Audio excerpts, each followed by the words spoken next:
Hey, you got those new sticky Dunlops on. Yeah, they're supposed to be pretty cool. They as sticky as they say? That's why I got them. Truth is, I just don't know. Yeah, see what you mean. You know, the bike's fast. It's way faster than I am. Let's see how these other guys are getting on. Let's check them out.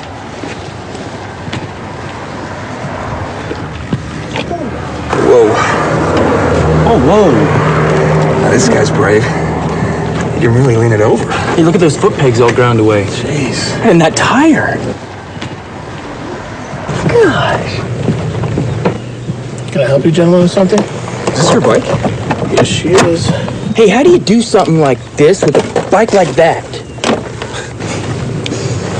I guess I learned a few things in my days. Yeah, I guess so. You got any advice for us? Advice? It's a very interesting topic. You brake straight up. No way, pup. Trail brake. All the time. No, bro, I'm pretty sure you're supposed to countersteer in the turns. Just get more seat time. You'll improve. No way. You gotta plan out your laps. Be safe. What you do is you downshift to slow down. No. Use the brakes. No, man, it's countersteering. Body steering, man. It's body steering. You got to be smooth. One can hear a lot of advice about riding. Here. I started with this. Yeah. That's the Cornering Bible. Go ahead and read it for a week. And go ahead and bring it back to me. Wow, thanks. No problem. Take it easy, guys. Thanks, you too. You see you around. Hi, I'm Keith Code. We hear lots of advice about how to ride. Some of it's destructive advice, some friendly advice, and some useful tips. Let's see how advice stacks up against the technology of riding. Take how to steer as an example. Most often, our first vehicle had 3 wheels, like this tricycle. Turn the bars to the right, and it goes right.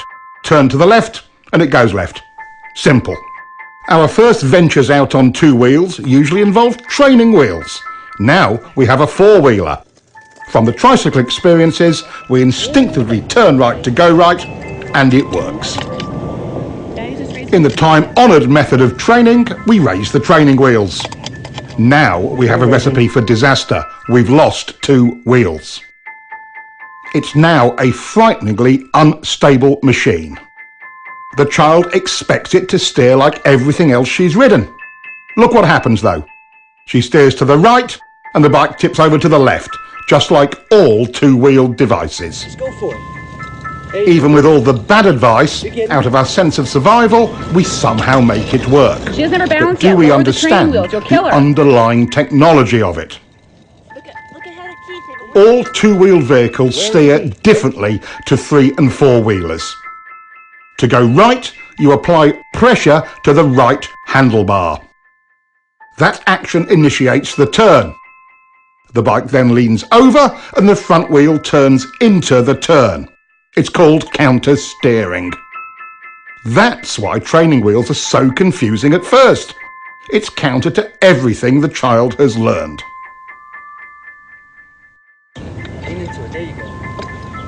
There you go. Hey, good job. Listen, kid. Steering is simple. You just push down the inside peg, pull the bike in with your knee, push the handlebars down, and lean your body in. Oh, really? I didn't know that. It was false and misleading advice like that that led me to invent the no BS or no body steering bike. Let's see if it will help us sort out the facts of steering. I've grafted an extra set of bars on this bike. The whole idea was to take the handlebars out of the equation to discover what so-called body steering really does. The extra throttle on the top bars allows the rider to maintain his speed. Even with massive shifts in body weight without any input through the handlebars, the bike only vaguely changes direction. This would never get you through the corkscrew at Laguna Seca. Foot peg weighting is another myth. Even with his entire body weight on one peg, this bike merely veers off course, and once his course is set, the pressure has even less effect. Good advice doesn't always put the rider in real control and can prevent us from properly being able to do this. A little counter-steering with bar pressure gets the job done and puts the rider in control. Here, we have mounted a simple pointer on the tank to illustrate counter-steering. Let's take it for a ride and see what happens.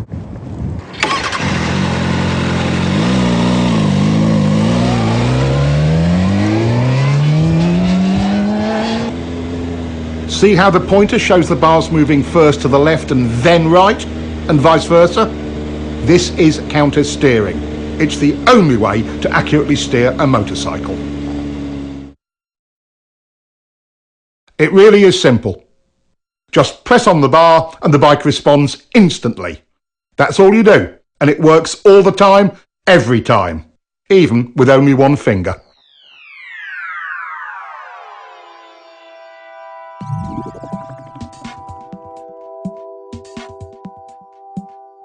The idea that we lean to steer comes from the fact that when you lean right, you unconsciously pressure the right handlebar, and that counter-steers the bike right. Vice versa for left turns. Lean steering is one of the myths of riding. Some believe body steering works because they can maneuver the bike with their hands off the bars. When we move our weight around on the bike, it actually creates a counter-steering action. Look at the pointer. Some riders are confused about how they steer a bike once they are in a turn. It's exactly the same. To tighten the turn, you press your inside bar. To widen your turn and bring the bike up, you press the outside bar. Counter-steering always works. Counter-steering is a piece of riding tech that will help you to improve your control in virtually every situation. Let's take a look at some other parts of riding. You guys really do have the cutting edge of bike technology, don't you? Look at the size of that rear tire. Look at the size of those brakes. I'll bet you really can haul on them if you need to, huh? And the frame is stiff enough to handle all the braking power and the grip of the tires. So how many ponies does it have? Well over 100. Mine's are on 150. They say it'll do 180. It's impressive. Guess all that cutting edge stuff can make a difference. Thanks, man.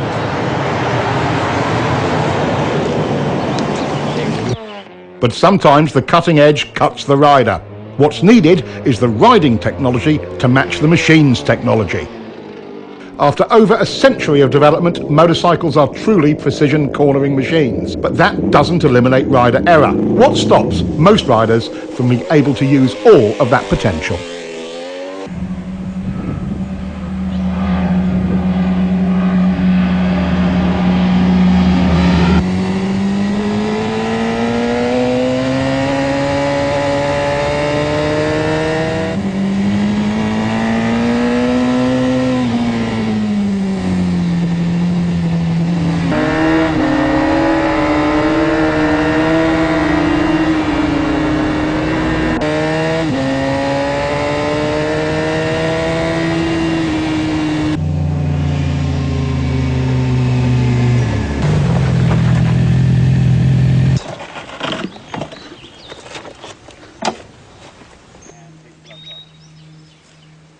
Man, I was riding as hard as I could, and the guy just disappears. Yeah, me too, man. Hey, is there anything in that Twist 2 book he gave us about riding harder?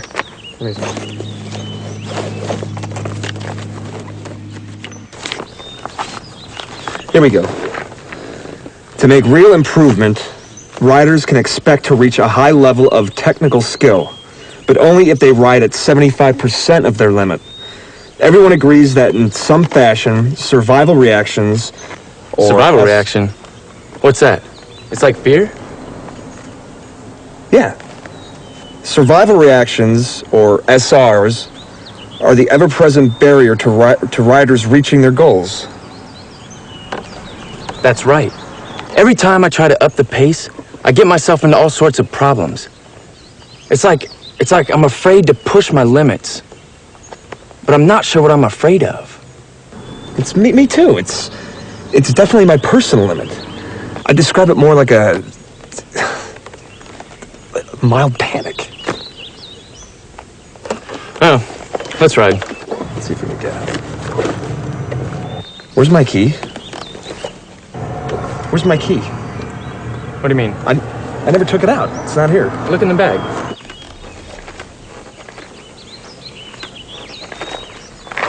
It's an agreed upon fact. Our instinctive survival reactions, our SRs, ruin a rider's hopes of being confident and in control.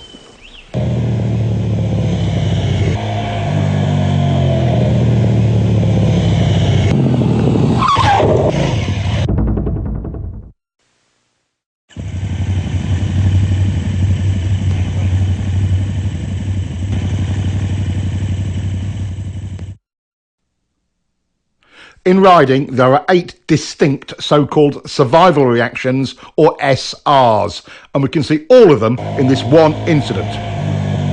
Immediately, we see the rider trying to use body steering into the turn when he should have countersteered, so he starts out a little wide. If you'd known how to steer the bike, this whole thing could have been avoided. Let's get back and see what other errors were made. He gets on the gas to stabilise the bike, but chops it mid-turn. The bike stands up a bit, and that's SR number 1, chopping the gas from panic. Now he's counterleaning against the angle of the bike. This increases bike lean angle, but doesn't tighten up the turn as he had hoped. This is another SR. Now the bike is unstable and running wide, so he tightens his grip on the bars, our most common SR. None of this helped. He's running wide and panics. He's looking everywhere but where he should be. Around the turn. This is visual panic. He target locks on the very thing he doesn't want to hit. An SR? You bet. In a panic, we go where we look. He's steering directly towards the log where his attention is locked. SR number 6. With his attention tunnelling down, he cannot steer effectively and becomes frozen on the bars. Yes, SR number 7. He can't turn, so he jumps on the brakes. Our 8th SR. His lazy steering started the whole mess, but when he chopped the throttle off, it got worse. First, let's take a look at throttle control and how it works.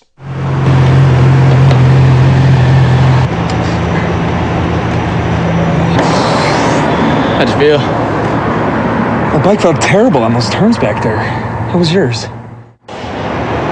Not too bad, but I didn't have as much grip as I'd like. The roads must have been really slippery. I think I need to play around with the suspension a little bit. You know how to do that? Yeah, but not enough. Hey, are there any suspension settings in that Twistof the Wrist II book that guy gave us? Hold on. It says here that understanding the performance specifications of your bike is one step in reducing throttle control survival reactions that detract from your riding. Sounds about right. What does that mean? Considering that most machines in a static or constant speed situation have roughly 50-50 weight distribution, we can begin to calculate the guidelines for correct throttle control through a turn. The fact the rear contact patch is the larger of the two tells the story. Give me more weight, I can handle it. So, once in the corner, our task is to shift 10 to 20% more load to the rear to give it its fair share of load. This we do with the throttle. Technically speaking, we want a slight 0.1 to 0.2 Gs of acceleration to accomplish that. Simply put, in a straight line, it's the force generated by a smooth 5th gear roll-on in the 4,000 to 6,000 RPM range on pretty much anything over 600cc. That's not much acceleration, but it transfers the weight. Whatever the RPM range, we must maintain the weight transfer by continuing our throttle roll-on. Throttle control rule number 1. Once the throttle is cracked open, it is rolled on evenly, smoothly and continuously throughout the remainder of the turn. This is not just a racing technique. It applies to all corners on all motorcycles.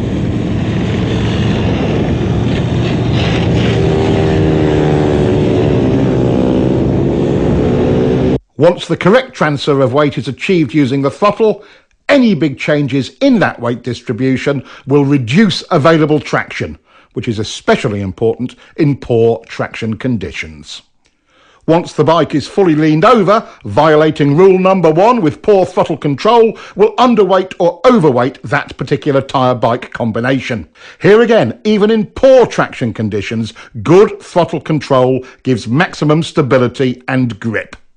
Slides aren't the only negative result from rolling the throttle on and off. For track riding and racing, each throttle on-off or even just a hesitation will cost you time. At least a tenth of a second, about a bike length, in a slow to medium speed turn.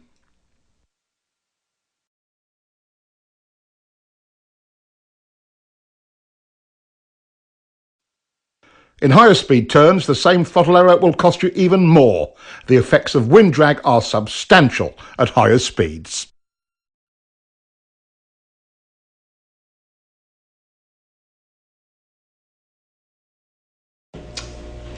If the surface is slippery, do you want to overload the front or rear tires? No! Correct.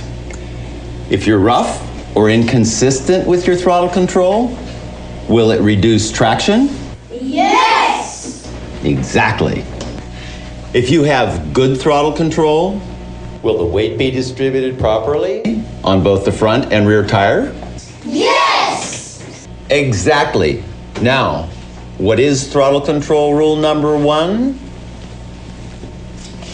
Once the throttle is cracked open, it is rolled on evenly, smoothly, and constantly throughout the remainder of the turn. Good. Now, repeat that to yourself 1,000 times. Once the throttle is cracked open, it is rolled. This rider is late on the gas and gets very hard sudden acceleration out of the turn. This rider is trying for good throttle control and has nice clean roll on, not the same fierce acceleration as the first guy. But what is the actual result in exit speed? Let's look at the radar. A huge difference. There are 2 circumstances under which you may violate throttle control rule number 1. Let's take the point where you are bringing the bike up for the drive out of the corner as the first one. As the bike is brought up towards vertical, we can be more aggressive with the throttle. At some point, you can pin it. Coordinating your throttle roll-on with bringing up the bike is how to maximize your drive off of any corner on any size bike.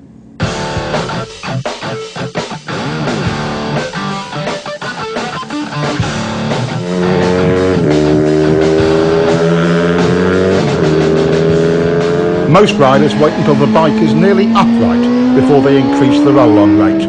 The skill of it is in accurate timing of the pick-up and roll-on. What difference does it make? Quite a lot. The second exception to throttle control rule number 1 is traction control. Riders can be far more aggressive with mid-corner and exit throttle. Double apex turns are the other exception to the throttle control rule. Since you're actually dealing with 2 turns, it's okay to roll off or stop the roll on between the 2.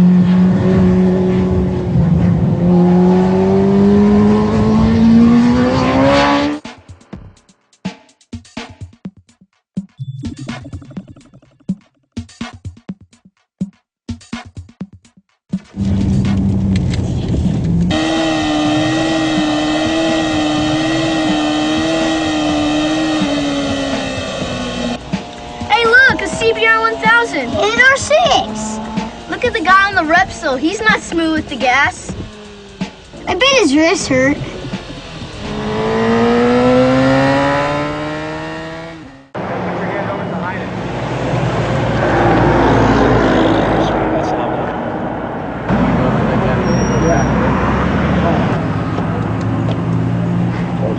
Told ya. What are you looking at, kid? Your tires. What do you kids know about riding?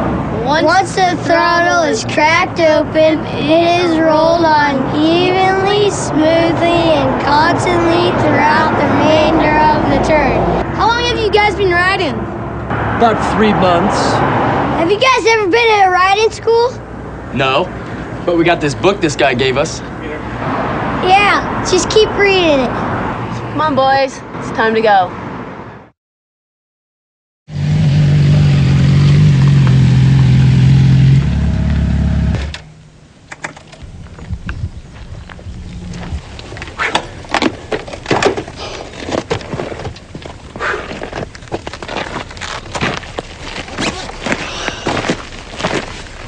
At some of those places, I just couldn't help myself. I kept rolling in and out of the throttle. That was cool.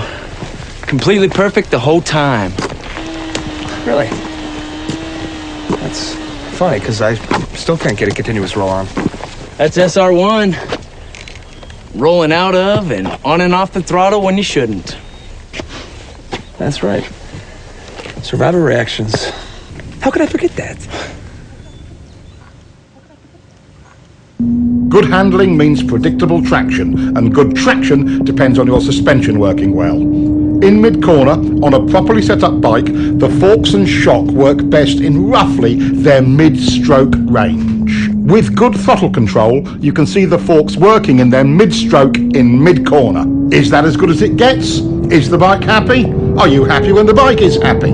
Yes, yes, and yes. In what range do we want the rear shock to operate?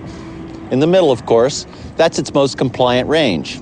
That's its sweet spot, just like the forks. Once you get back on the throttle, weight begins to transfer to the rear. The rear shock becomes our main concern because we must now rely on it more for stability and traction. Contrary to popular opinion, getting on the gas hard makes the back of the bike rise. That applies to both chain and shaft drive bikes.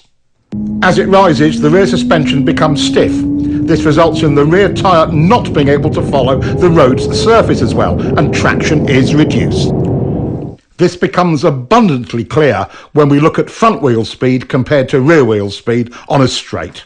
There is quite a bit of tyre slippage, and look at the rear suspension's position. Nearly topped out. Again, it isn't working well. With good throttle control, we get what the bike is designed to deliver: working suspension and optimum traction. Another downside of survival reaction number 1, chopping the throttle, is reduced ground clearance. Not only does the front compress, so does the rear, which further reduces your clearance. Perfect examples. When the rider is hard on the brakes, the front end wheel feels heavy under braking upward. Check it out.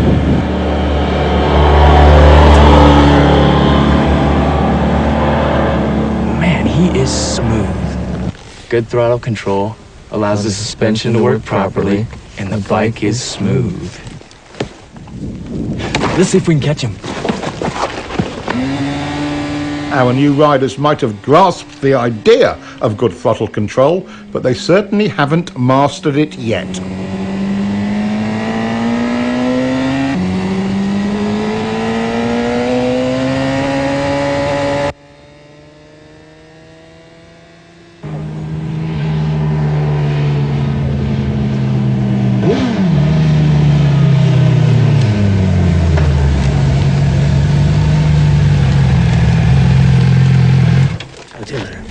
Bye.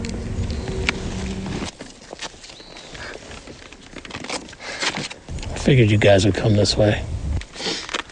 Well, we figured out why you're so smooth.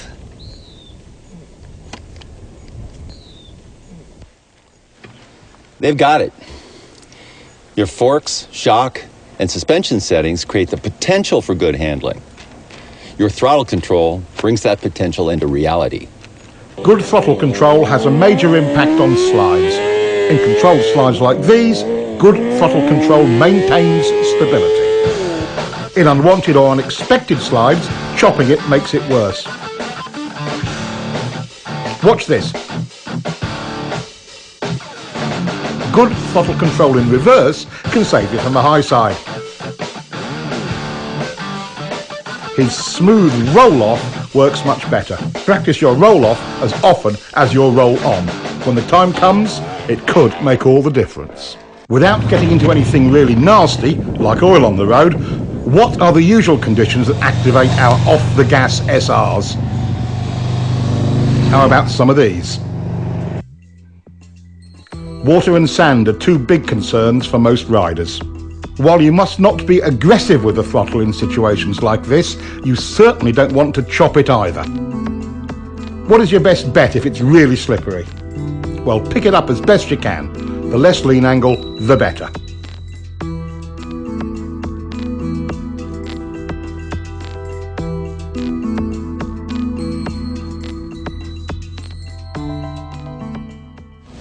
Looks like good throttle control solves many of our rider problems, doesn't it? Yes. There are many factors that affect what line a rider may take through a turn, and we'll explore that later. The point we want to make now is this: no matter what line you take, high, low, middle, whatever, good throttle control is the gauge by which you can judge it. Riders are often confused about why the bike initially stands up and runs wide when they get off the gas mid-turn. Once into your lean and the gas is rolled off, weight transfers to the front of the bike, compressing the forks. That weight goes to the front tyre and spreads out the contact patch. This creates additional drag on the patch to the inside of the centre line of the bike. That drag countersteers the bike upwards and it runs wide. The whole thing can seem confusing, especially as the rider expects to tighten the turn when he rolls off the gas, and he finds the opposite of that happening. A moment later, since the gas is off, the bike slows, leans further over, and finally tightens up the turn. Applying brakes mid-corner creates the same effect. When the weight transfers forward, the result is the same. The bike stands up. A static throttle slows the bike as well. Again, the bike tends to run wide. This effect is even more pronounced at higher speeds and steeper lean angles. Getting on the gas too hard too soon will also send the bike offline, wide. Getting on the throttle too slowly makes the bike feel unresponsive. As we see here, with good throttle control, the bike looks and feels stable on its line and leaves the corner faster. Getting the feel for how much throttle the bike wants and needs to be stable and have good traction and hold its line is the art of good throttle control. There are choices in lines, but the good ones follow the throttle control rule. Geez, I'm running wide on the exit almost every time, and I'm following the throttle control rule.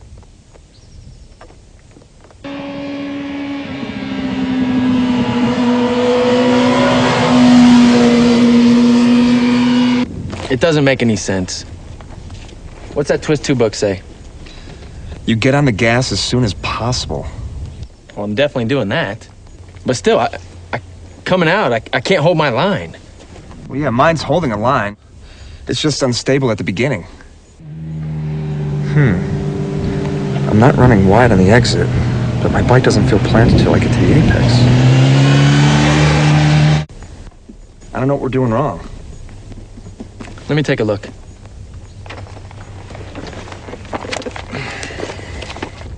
Aha, here we go.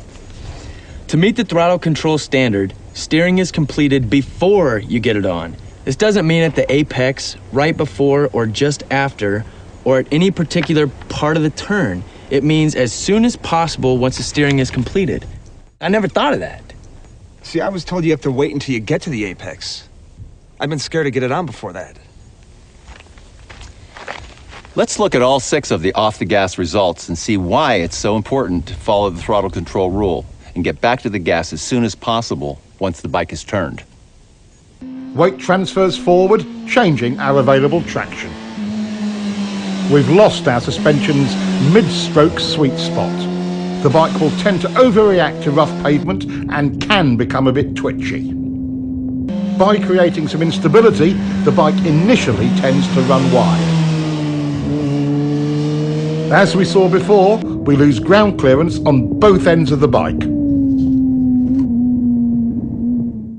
And lastly, the bike slows down. These are the 6 results you get from waiting too long to get back on the throttle. Getting back on the gas as early as possible solves all of these. The bike becomes planted and predictable, but can you get on the gas too early? This rider got greedy with the throttle way too early, but the solution was correct. Roll off, reduce speed, repoint the bike, and then roll back on. To add lean and throttle at this point of the turn is a common cause of crashes.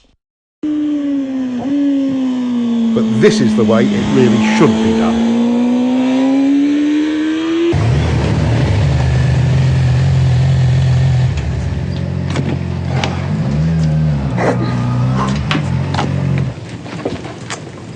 Hey, no more chicken strips. Yeah.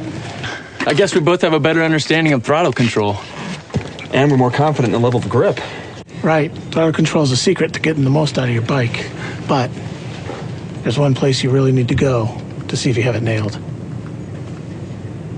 The track. I'll see you guys at the track.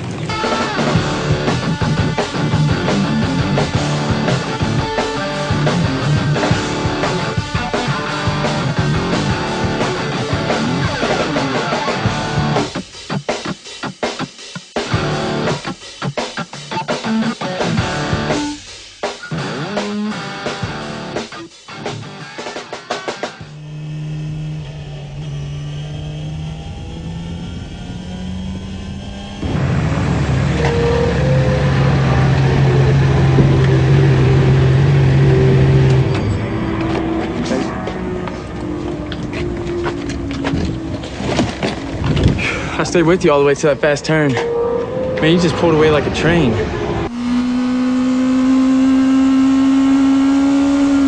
That's because you were charging the turn. Charging turns is a common rider error. Being fearless with the speed and brakes coming in often adversely affects entry and mid-turn throttle. That was a mistake.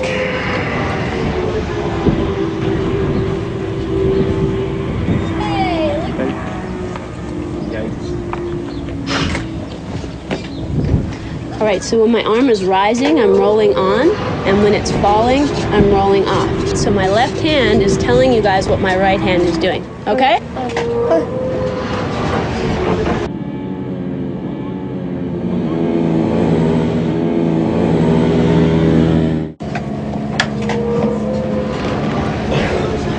I got it on that first turn. But at double apex.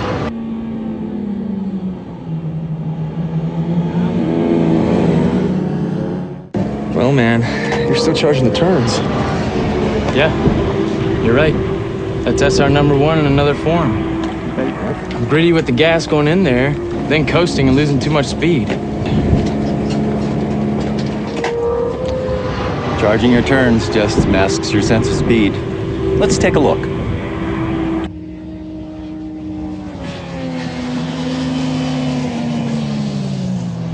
Charging any turn tends to narrow our field of view. When we lose our reference points, it affects our sense of speed. This is one of our SRs. Our new rider is still charging corners and chopping the gas. That will cost him turn entry speed and a clean early roll-on.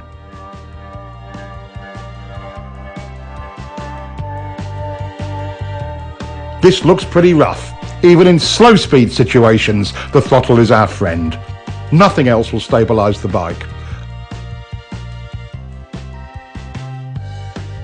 Once you've mastered your throttle control SRs, you have taken a giant step towards control over the bike and confidence in yourself at any speed.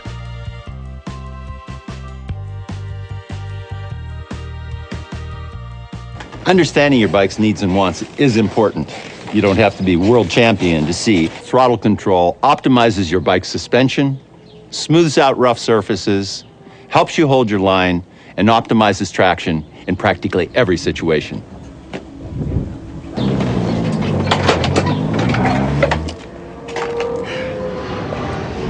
Man, this track riding is really hard work. Yeah, I got a really bad forearm pump. I could hardly grip the front brake. It's like riding motocross all over again. We gotta get ourselves down to the gym and work out a little more often. Yeah. My first reaction is to tell them both to relax. Let's take a close look at how excess rider input creates instability and tires out the rider. Here again, holding on too tight causes the rider to receive too much input. The tighter you hold on, the bigger the bumps seem. Small shakes from the front end are amplified as well. Why are the bars moving? What are they searching for? They're trying to find a position that will stabilise the bike by maintaining the correct tracking of front and rear wheels. The bike does this without any help from the rider. If the rider could hold on tight enough to stop the bars moving, he would only amplify that wobble. The force he puts into the bars creates resistance and a ploughing effect at the front tyre's contact patch. Now the back of the bike wants to rotate around that resistance and the wobble becomes even worse. Setting a wheelie down crooked is an extreme example of this.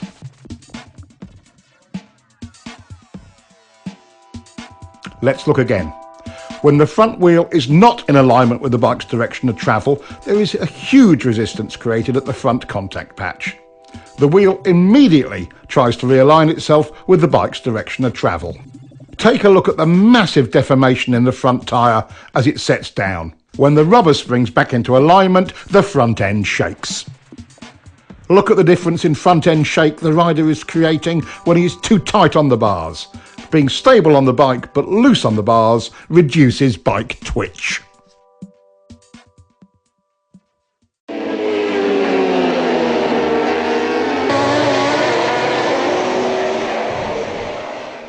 Holding on too tight transfers engine and road vibration to your hands and arms, tiring them out and making them numb. This in turn causes you to hold on even tighter. This same elevated level of feedback can, again, easily distort your sense of speed. When the rider responds by tightening up on the bars, it gets worse. This is SR number 2 once again, tightening on the bars. Over poor surface conditions, a rider who tenses his back gets out of harmony with his bike and will tend to bounce in the saddle. This causes extra suspension action. Your legs are a terrific help to your bike suspension in these situations. Riding light in the saddle using your legs with a loose and slightly arched back helps enormously. Most riders become anxious about being blown around by other vehicles or the wind and tighten on the bars. As the upper body is buffeted by the wind, the bike is being steered by the wind. Ride loose like this and the wind's effect on the bike is reduced. Other key rider jobs are similarly affected by holding on too tight. Being stiff on the bike while riding through bumpy turns tends to turn the throttle on and off. Suspension and traction are affected because good throttle control is not maintained. Riding loose solves this.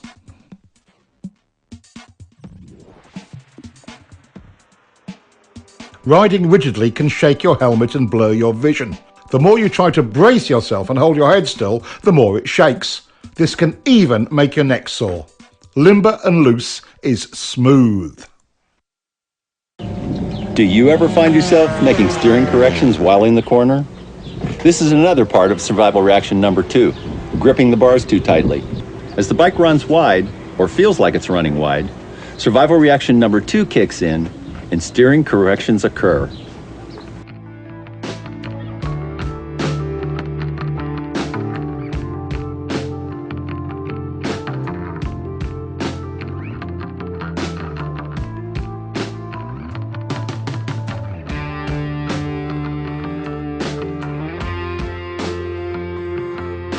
This all makes the bike more unstable and it runs wide in the corner. How much actual bar pressure is needed to hold your line? As you can see, with good throttle control, none. Check this out. I'm not helping the bike at all by holding on. The tighter I get on the bars, the worse it gets. I don't need to go to the gym to hold on tighter. I need to lighten my grip on the bars. I had it all backwards. Like most avid cornering enthusiasts, you've tried to hang off. There are several key elements we'll cover on this. First, when do you hang off? One of the more common beginner errors is moving over into a hang-off position right at the turning point. Notice the bike wiggling? The rule of thumb is to pre-position your hips just before you roll off the gas. This method will reduce problems from unwanted handlebar and body inputs. The second novice knee-joker error is hanging off too far. Enough is helpful, too much is awkward and does more harm than good. Notice how stiff the rider is when off too far.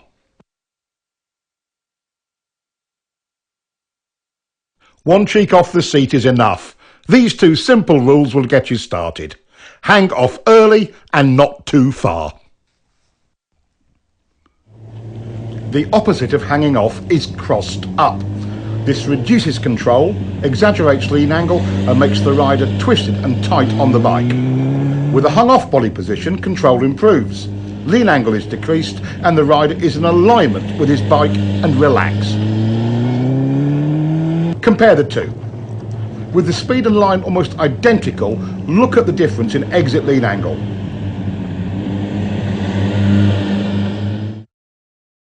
Less lean equals more throttle and better drive. Now let's compare straight up riding with hanging off and see if there is a difference. Here he is riding straight up. Once again, at nearly identical speed and line, there is a measurable difference in lean. Body position on the bike can positively or negatively affect your riding.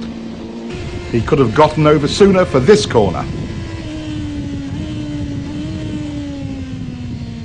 Getting over before turning, he's smooth as silk entering the turn. Both errors here, moving over while turning, and he's off too far. The problem is compounded when you lose connection with the bike. He's remedied that. Now back up a bit. There he goes. His arms can now be loose and relaxed. When the whole body position and turn entry package is done right, it affords a rider the maximum of control with the absolute minimum of effort. Here's another view of a clean, loose run through a turn. The human machine works this way. When the lower body is unstable, we must rely on our arms and torso for support. Once the lower body is stable, we are at liberty to relax the torso and get great body position. Notice how much lower he can go without tension. Let's look at the difference between his moves on the bike when disconnected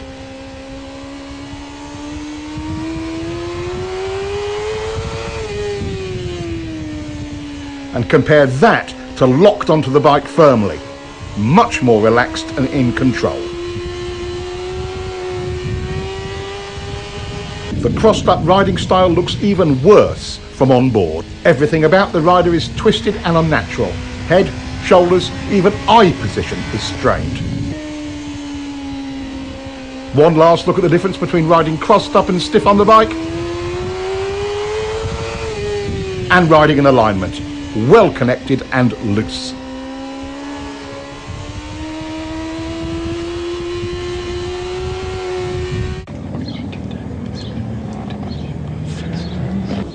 It's easy to see how we can create instability with the bike. What design features do sport and sport touring bikes have to help prevent that?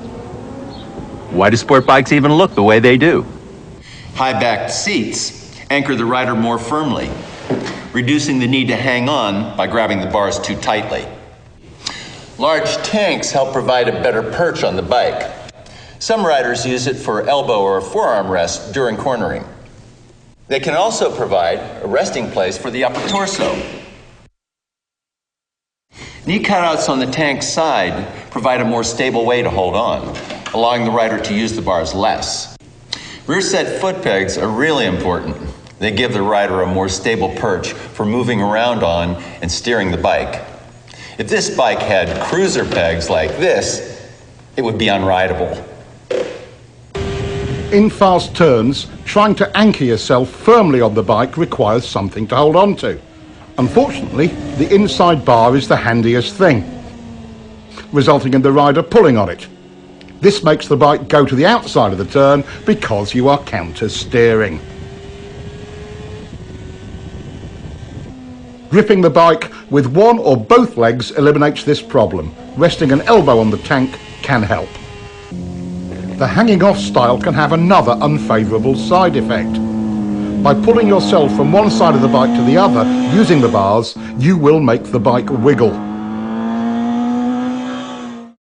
Anchoring yourself firmly on the bike and using your legs to move reduces unwanted handlebar input and avoids the problem.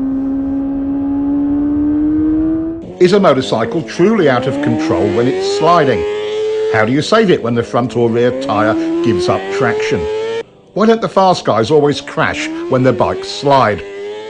While wiggles and shakes are distracting, there is a far more dramatic and deadly result from survival reaction number 2. That's being too tight on the bike.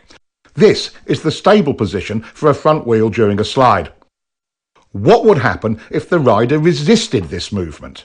When you counter the front end's natural attempt to stabilise the bike, you create resistance at the front contact patch, making the slide worse, and turning into high sides like this.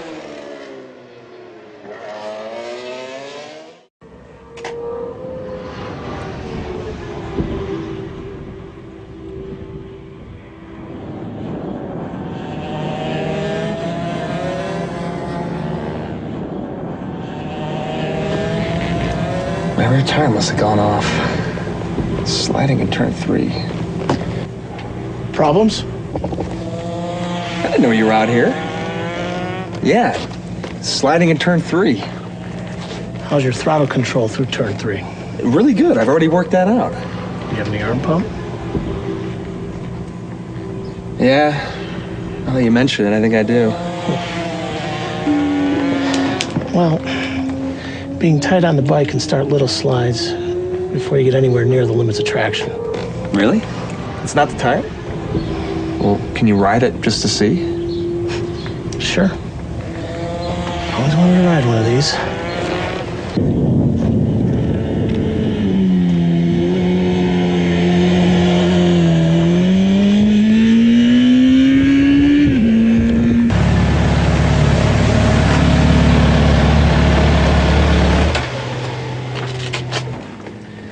So how was it?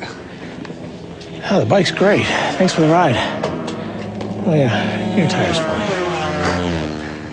I guess I'm making it slide then, huh? SR number 2 strikes again. I'm just too tight on the bars. Try it again. I'll follow you. Really? Thanks.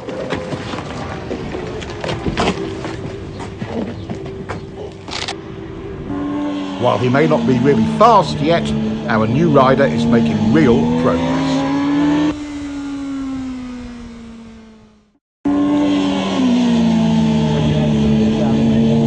The 3 most common reasons for front end slides are 1, over-braking going into turns. 2, from overloading the front tire. This is called pushing the front end. The standard solution to a pushing front end is getting back on the gas. And 3, from slippery surfaces. Fighting the front will make you crash. Letting the bike do its own thing, relaxed on the bars, is the right choice. You are dangerous to yourself to the degree you let this survival reaction number 2 grip you in its claws. Take control by doing nothing. Let the bike stabilize itself. Getting a lot of head shake over turn 6. I think it's my shock or forks. Guess it could be a bad tire. Does it happen every lap? Yeah. No. Maybe once every 2 or 3 laps at first. And then it did it every lap. I had to pull in. See, here it says bikes don't do anything every few laps. Only riders do. So I bet if you loosen up on the bars, it'll stop. Yeah, I think you're right. You know?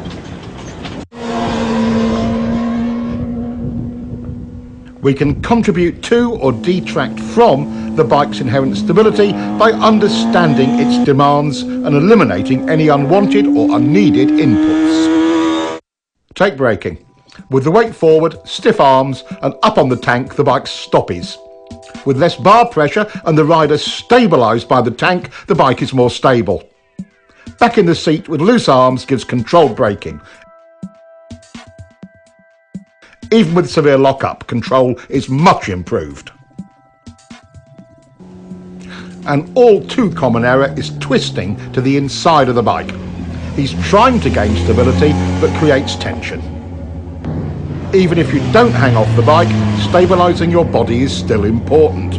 Gripping the tank with one or both of your knees as you go into and through the turn is simple and efficient. The more firmly you anchor yourself, the easier it is to relax your torso and arms. For mid-corner, suspension is set up for a given amount of weight fore and aft. The bike cannot compensate for you moving around on it. As we've covered already, get into your fore and aft position on the seat early and stay there.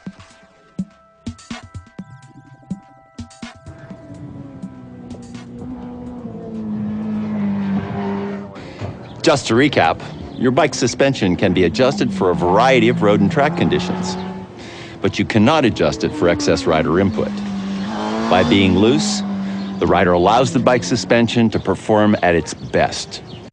The main points of rider input are: hanging off too late creates instability. Get over early. Hanging off too far creates instability as well. Being disconnected on the bike looks like this. Locked on is better. Twisted on the bike.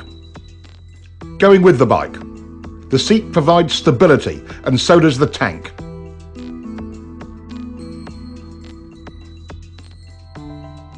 Use your pegs. Riding stiff. Riding loose. Using the bars to hold on. Using the tank. Tight equals front end shake. Loose is stable. Crossing on the bike. Going with it. Tight, it slides. Loose, it recovers. Acceleration head shake. Acceleration stability. Braking instability. Locked on in the seat gives good braking stability. Yep. All those things have happened to me. Yeah, you should just let the bike do the work. I'm causing my own handling problems and making myself tired. Stabilising the bike is the rider's goal in any corner.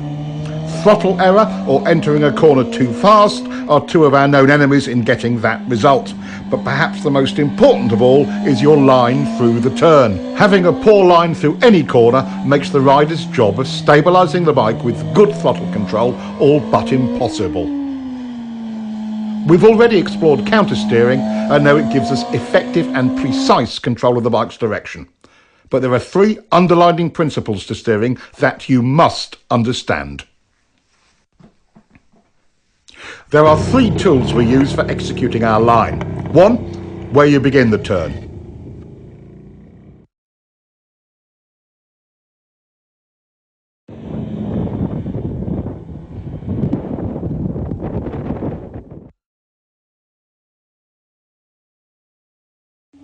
Two, how quickly you flick the bike over.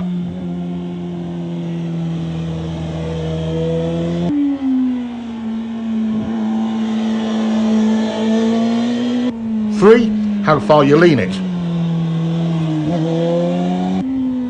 Let's investigate the first one, where you start the turn, and see how it can affect your cornering.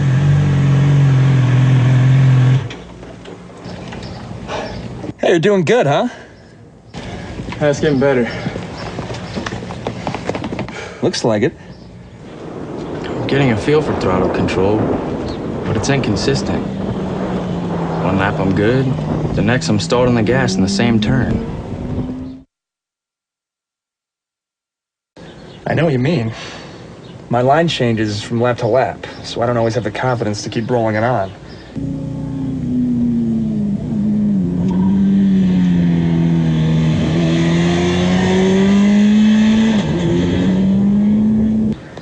Gets to me.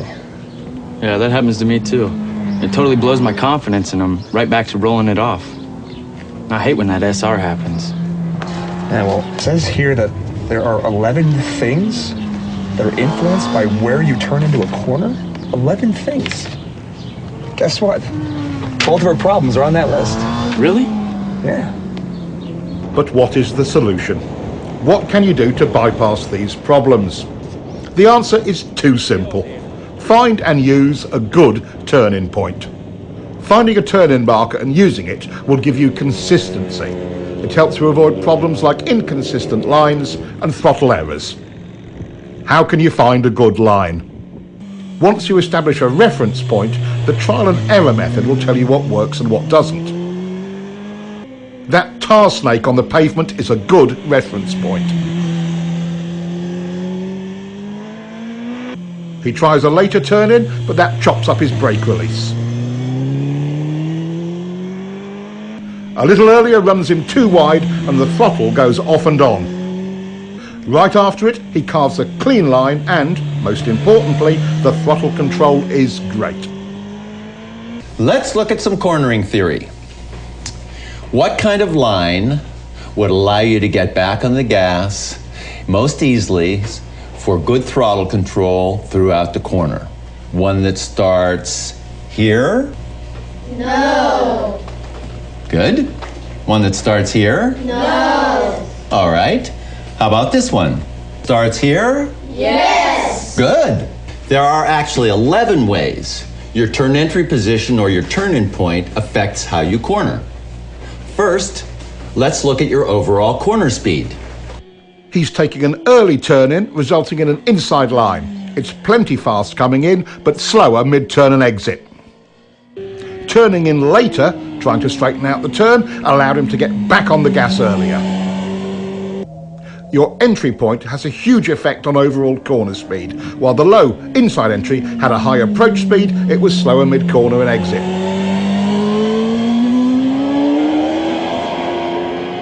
The higher outside turn entry allows him to point the bike more towards the exit. Even before mid-corner, he's back on the gas. Now let's look at how entry point affects braking. Your beginning and ending brake points are both modified by where you start your turn. On the low inside line, you're leaned over longer and brake pressure is critical because it's easy to lock up the front wheel. On the later turn entry, it's easier and safer because more braking is done with less lean angle, and it most often is completed earlier, allowing the rider to get back on the gas. This is a huge difference. If the pavement was slippery, which line would you choose? Finishing the braking earlier or later? Your turn-in point determines that. Let's follow him in on the high line. He ends his braking just as he's flicking it in, and he gets a better drive. By the way, even though it's usually a minor point, downshifting is another thing that is affected by where you turn in.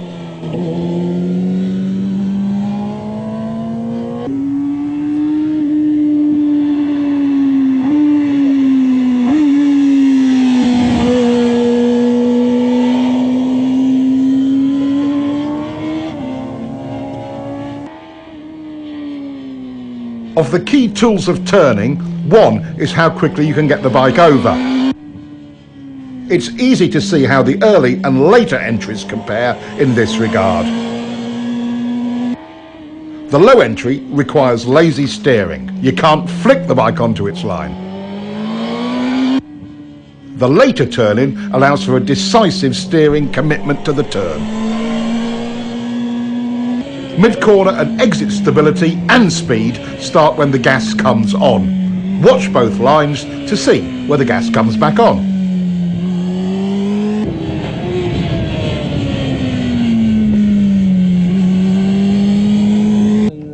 Our later entry rider was able to get back on the gas 37 feet earlier. That's 5 bike lengths. Earlier on the gas means stability through more of the corner. Your turning position has an enormous effect on that. That's 6 points so far. A good drive off the turn is number 7. Low line entry checks your drive because number 8 on the list, lean angle, also comes into play. You were leaned over further and longer from a low line entry.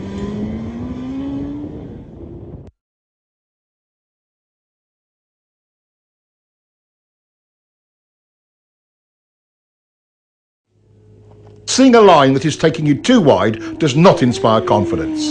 Seeing one that points you further up the road does. Number 10 is how much road you have at the widest point of your exit. On the street, the same principle applies. Staying in your lane through the middle and exit of the turn is all easier with a later entry point.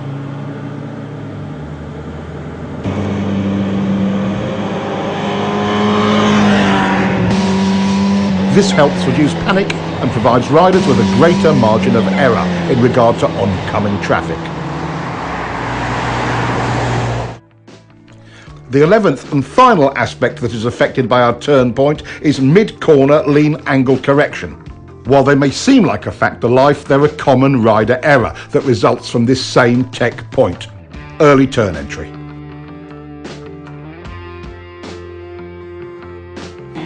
Throttle control rule number 1. The clean, continuous roll-on is always easier once you have established a workable turn point. The single biggest cause of SR number 1, going off the gas when you should be rolling on, is a bad line. We now know all 11 aspects of your riding that are affected by your turning point. Let's quickly review them. 1. Where the brakes go on. 2. Where the brakes go off. 3. Where the throttle comes back on. 4. Where the bike is pointed once fully leaned over. 5. Where will you finish the turn? How wide will you run at the exit? 6. Where will you downshift? 7. How much lean angle will you use? 8. How many, if any, steering corrections will you make? 9. How quickly or slowly will you have to steer the bike? 10. How much speed you can approach the turn with. 11. How quickly or slowly the throttle may be applied. Good. Those are the 11 things affected by your turning point. Now, let's look at how quickly you turn the bike and how that affects your cornering.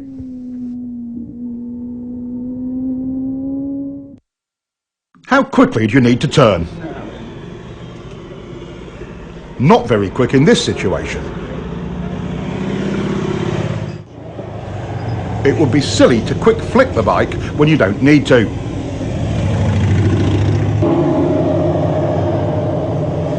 Here's the perfect flick rate. Being able to get a quick, clean flick has many advantages.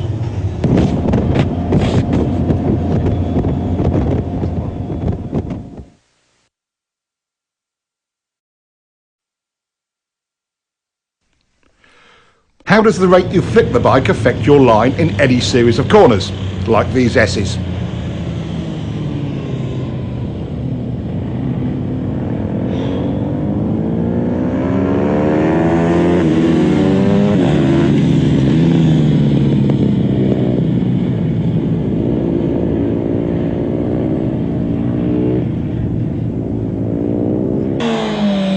This rider's turn rate was too slow to get him on line to set up for the next corner. This rider makes the same approach, starts his turn at the same place and is running the same speed and with a quicker flick. His setup for the next turn is a perfect line and it will work exactly the same way for you.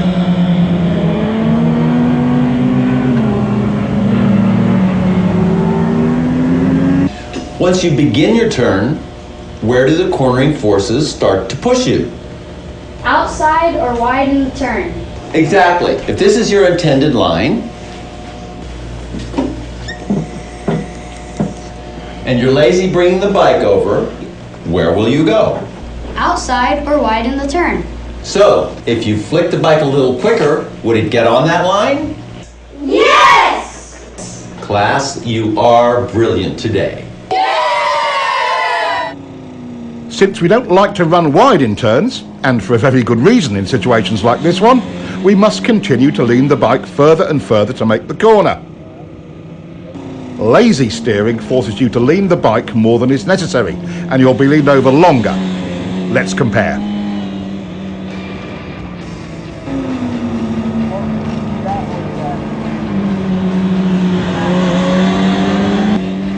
The quicker flick brings the bike onto the desired line. No extra lean needed.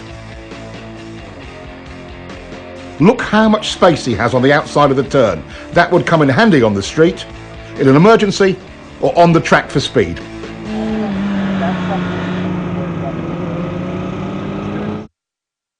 And look at the difference in acceleration.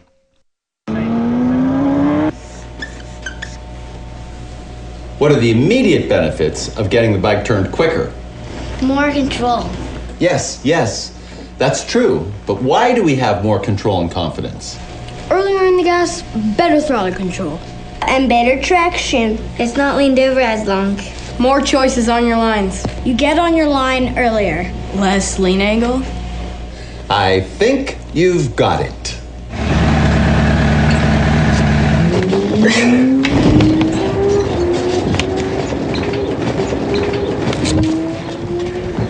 Are they even in school?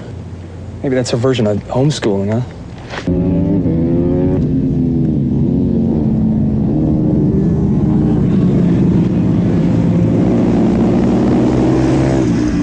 I wish my mom had taken me to the track when I was 10.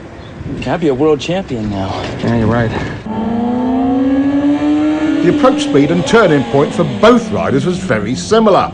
So what was the key difference that got this one through and put this one in the dirt? Let's look again. At this lazy steering rate, even if he leaned it over further, the results would have been the same, or worse. The simple solution is flicking the bike quick enough to make the line. Now, what will happen when they increase their turn entry speed? His result will just get worse. With a higher entry speed than before, this rider still makes his line. It's quite simple. In turns like this, as the speed increases, so must your flick rate. The route to confidence with turn entry speed is nothing more or less than faith in your own ability to get the bike turned quick enough.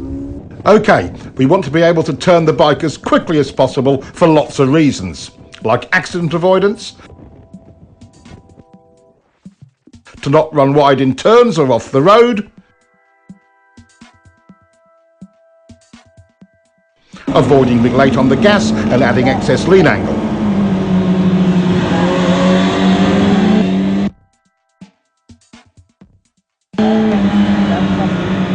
Not to mention, you'll get a better drive. How do we make this possible? How do you become efficient with your steering? What works and what doesn't work? The plane of rotation of the bars looks like this. At a steep angle like this, half your input into the bars goes straight down and is a total waste of energy. At this angle, you're still only 75% efficient. Here, your input is in line with bar rotation and is 100% efficient. This is another great example of how understanding the technology puts you in full control. A simple experiment will tell you if what I say is true or not. Get forward on the bike and position yourself directly over the bars and try to push the bike down into a lean. A lot of effort, but not much happens. All motorcycles work this same way. It's the horizontal rotation of the bars that gets the job done. A huge part of rider confidence is knowing you can quickly turn when you want to or need to. It's not about the kind of bike you ride, it's all about control. Some say flicking the bike too quickly is dangerous or makes the bike unstable, but done correctly, it is clean, smooth and efficient. Any questions about flicking your bike? When can't you lean the bike over quickly? Okay, let's figure it out. Could you quick flick your bike if the pavement were wet or slippery? No! Could you quick flick on a cold tire or cold pavement? No! Could you quick flick with a handful of front brake? No! Could you quick flick with a tire that was brand new or not scrubbed in? No! You, could you quick flick with totally worn out tires? No! Do you need to quick flick your bike at low speeds? No! Now, do you get the idea? Yes! Our two new riders have come a long way towards understanding how the bike steers and where to turn it. Their confidence to lean the bike more is a direct result of that. Riders who understand this both look and feel in control of their bikes.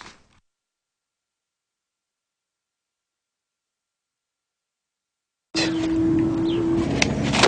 amazing. Once you understand the actual technology steering the bike, it totally changes your riding. Yeah, completely changed. I feel in control of steering the bike now. I know how quick to turn it.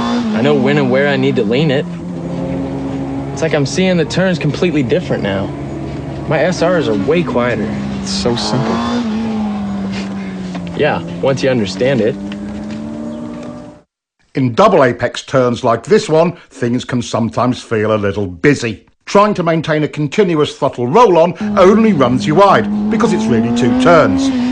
But the rider has more choices. Just roll the gas on a little bit and hold it there. Not horrible, but not really stable either.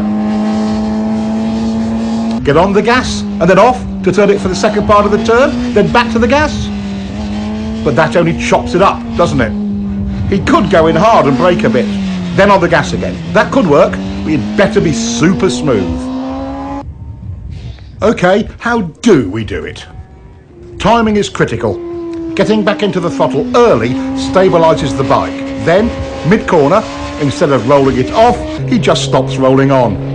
Here is where your body position comes into play in a big way. When you stop your roll-on, some weight transfers forward. If you are low and to the inside of the bike, it hooks around, tightening the bike's turning radius. That helps to get it pointed toward the exit without upsetting the bike. Look at how much earlier this rider is getting into his down and to the inside body position.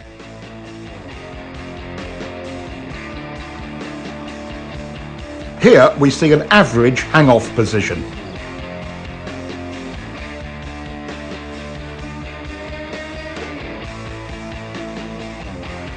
Here's a more aggressive body position. Notice he's able to hold a tighter line.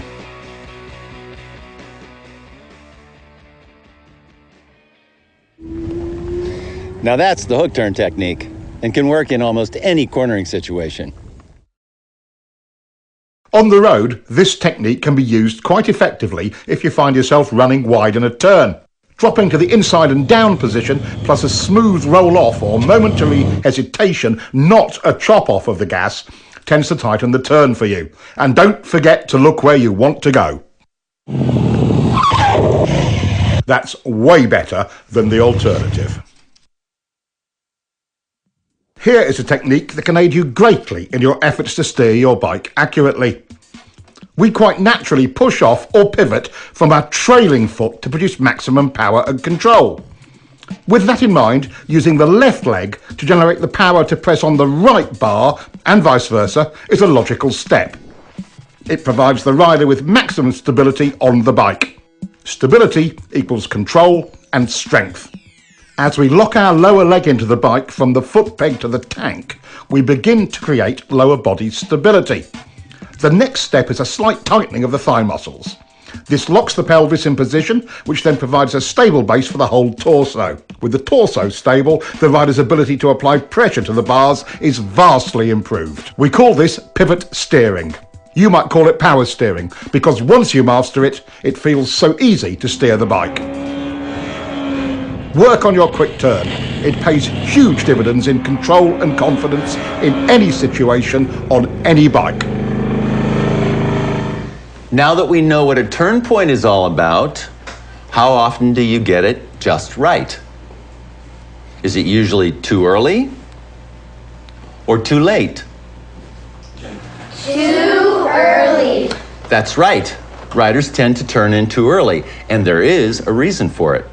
Would you like to know how to change this part of your riding? Yeah! Going where we look is an unfortunate survival reaction. In fact, it's SR number 5. For example, if this rider looks at the inside of his next turn, he will go there.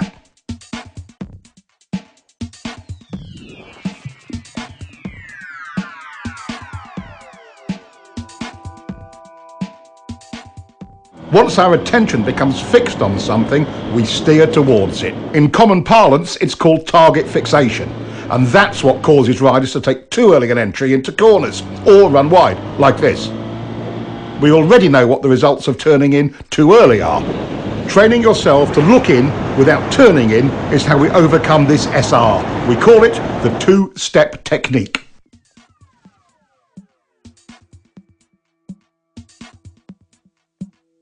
It's also the key to finding a line that doesn't take you in too early, even on unfamiliar roads. Your first step is to estimate a turn-in point on the road ahead. You don't know the road, so you're just establishing a temporary reference point. Step 2 is find your mid-corner position. Where you clip the inside of the turn is your apex. The trick here is looking in to find it without turning the bike in at the same time. Now he looks in, but notice how he is staying wide in the corner. Now, would you be able to see a line from this position? No. Keep looking, but don't turn yet. How about from here? Not yet, but it's getting better. Okay, now you can see your apex clearly. That's exactly where your turn-in point should be. Nothing provides more confidence than knowing you're on a good line, and it does wonders for your throttle control.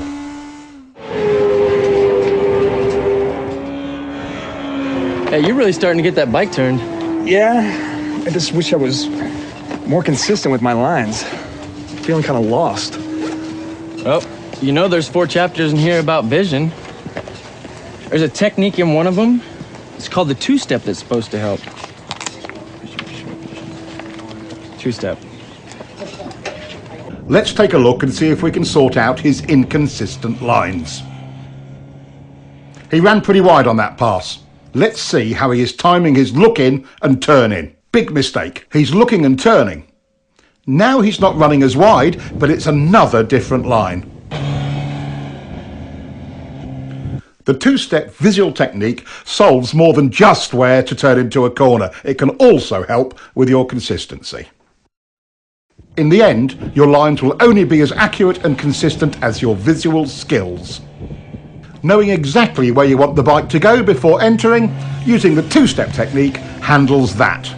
Applying the two-step technique allows the rider to gain space and time at the entry of the turn, to apex and pick up his next turn point accurately. Once you truly learn to lead with your head and eyes, you'll be able to enter all corners smoother, more accurately, and, for track riding, usually faster. It's as good as it gets. Using the two-step turn entry technique also helps combat the look-in, go-in early SRs. By training yourself in this technique, you'll always be 2 visual steps ahead in every turn entrance. Wow, what a great technique. I didn't feel rushed to the turn point. I mean, at all. No, me neither. Hey, that two-step works. Hard braking can be both confusing and terrifying. No other control action on the bike can produce such dramatic results with so little effort. Most riders' survival reactions run wild under heavy braking. Brake technology has come a long way.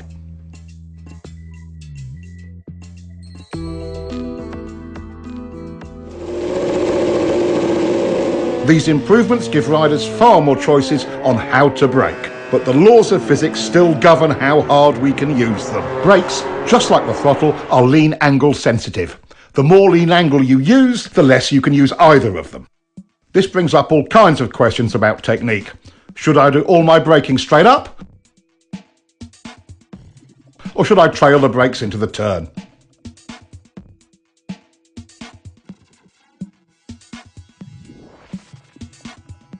Should I brake easy at first and hard at the end, or the other way round?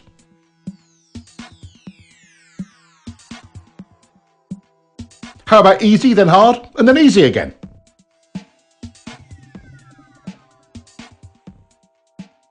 While braking, it's easy to lose sight of the real goal. Getting your turn entry speed perfect is that goal. With that in mind, which brake pressure sequence is best? Turn entry speed errors are easiest to make when you are hard on the brakes towards the end of braking.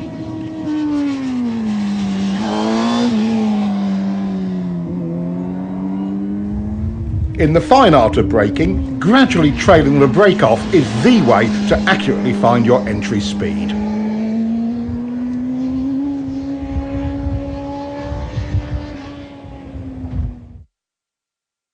Straight up or trail braking, it's the exact same problem. Maintain control of your entry speed.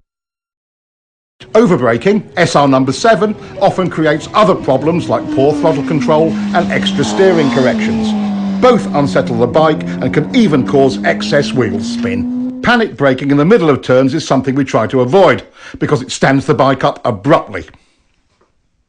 Unconsciously, we apply pressure to the bars to maintain our line. That additional input is one of the primary reasons for trail braking crashes. Restraining bar flutter does not let the front end follow the road, which reduces available traction even more. Despite its dangers and drawbacks, trail braking is a useful tool. Just imagine yourself leaning into a turn at 200 miles an hour with the brakes on like this.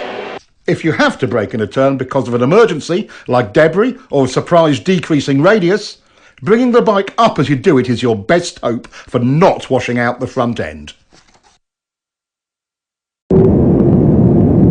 Simultaneous braking and downshifting smooths things out and reduces distractions. This helps you get your turn entry speed right. Watch the timing of the clutch and throttle action in slow motion.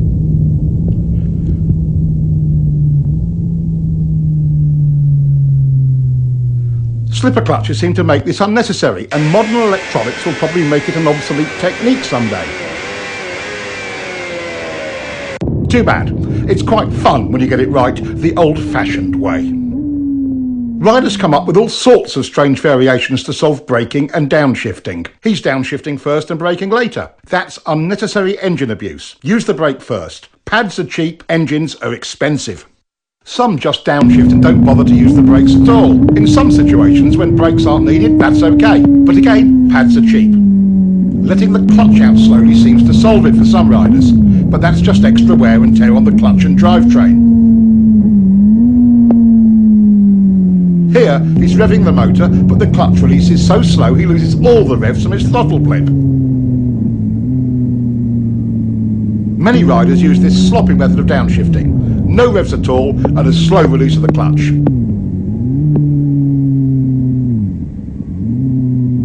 Getting too big a throttle blip over-revs the motor and causes the bike to surge forward with each gear change.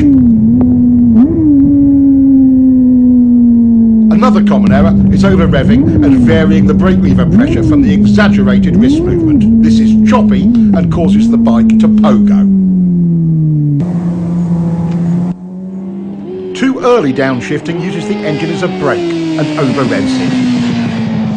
Not revving the bike between shifts and inconsistent brake pressure pogos the bike up and down. Here, he's shifting and easing out the clutch slowly. That takes time and attention.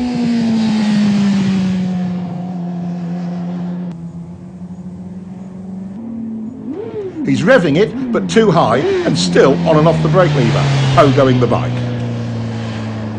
Making clean downshifts and maintaining control of the brake lever throughout will help.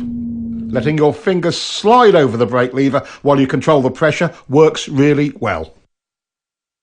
Downshifting without the clutch is another way of handling it.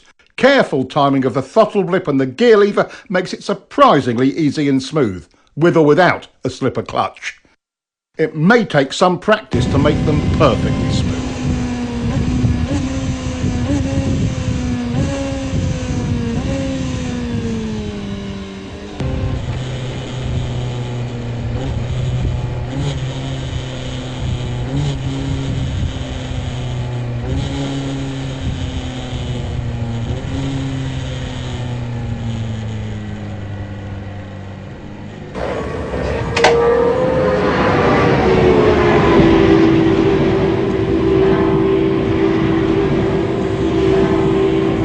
Hey, you guys were looking pretty good out there in the corners. Thanks. You know, we learned a lot from your book. That's great. I'm really glad to hear that. I did notice one thing, though. How do you guys feel about your braking and downshifting? I see. So, clutch in, gas on and off. Clutch in, gas on and off, clutch out. Clutch in, gas on and off, clutch out, you got it. Clutch in, gas on and off, clutch out. Just a little coordination point, it's really all it is. I can't believe how distracting that used to be. Oh, absolutely. And even after I improved my visual skills, I was still feeling rushed at the turn entries. Well, you know, I guess this is a pretty good example of how little coaching can really help. Oh, man. Traction is the obvious limiting factor on our speed and direction changes. We've explored how throttle control, rider input and surface problems can affect traction. But let's take a closer look. A new rider's perception of traction is a little sketchy. As we gain more experience with traction, our perception improves. There are some classical approaches to understanding traction used by average riders and pros alike. They can give riders a new perspective on tyre grip. It's a classic route to understanding traction. Here's Keith's solution to understanding traction. He calls it the lean and slide bike.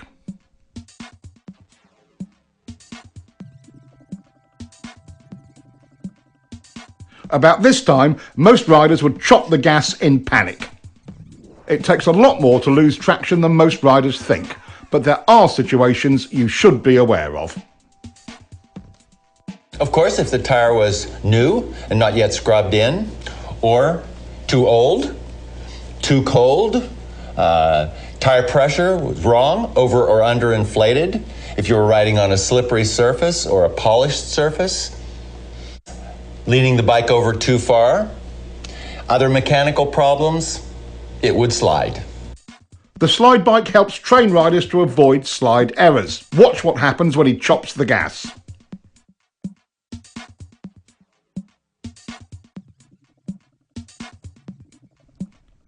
As we've already seen, when rolled off, not chopped, it is far less violent.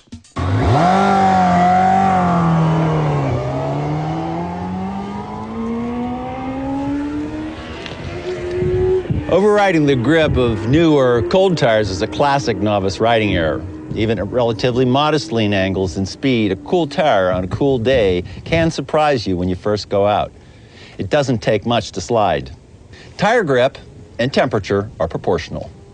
A cold tire feels like it has maybe 25% its normal grip. A warm tire on a warm day feels more like 75% or more right away. Don't be a fool. Gradually bring the speed and the temperature up. Never trust the tires. Trust yourself. Learn to bring them up to temperature according to conditions. In generally good conditions, as we have here, modern tyres deliver excellent traction. Good throttle control is the foundation that allows a rider to explore the limits of traction. Even with good throttle control, a small slide can start or get out of hand when the rider is tense. The rider's ability to be comfortable with traction limits depends upon having the key elements of throttle control, rider input and visual skill.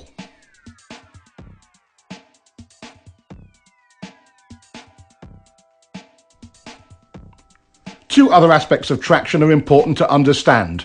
The more lean angle you use, the less side grip you have. The solution?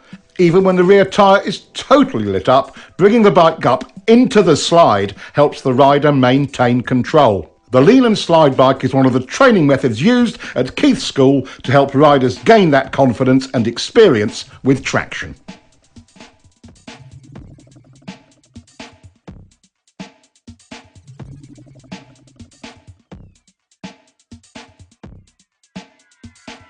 All 7 factors, visual skills, steering, turn points, line, rider input, lean angle and picking up the bike must be under the rider's control for him to be confident with the throttle and with traction. New technology is great, but even with traction control and modern electronics, the rider has to work his way up to using it. Being in control of these 7 factors is the quickest and easiest route to confidence. I'm so stoked. This Twistof book really helped my riding out. Totally. Feels like I'm making improvements every ride I take. It's as if there's no limits. You know, I see more ways to apply this information every time I read this. Look how good we can actually get. Oh, hey, Will. How you doing? Hey. You both look pretty good out there. Thanks. Yeah, but after watching you ride, you know, it just makes us want to kick it up a notch. So how'd you do it? I went to school. School? Let me ask you something. What do you do for a living? Well, I'm a doctor. I'm a software engineer. Why? Well, did you wake up one day just knowing how to do your trade? Or did you learn it by going to school? Okay, point taken. So, how do I find a school?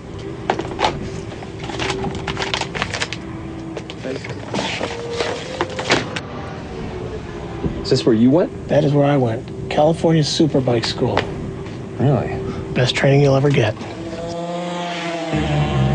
See you, Will.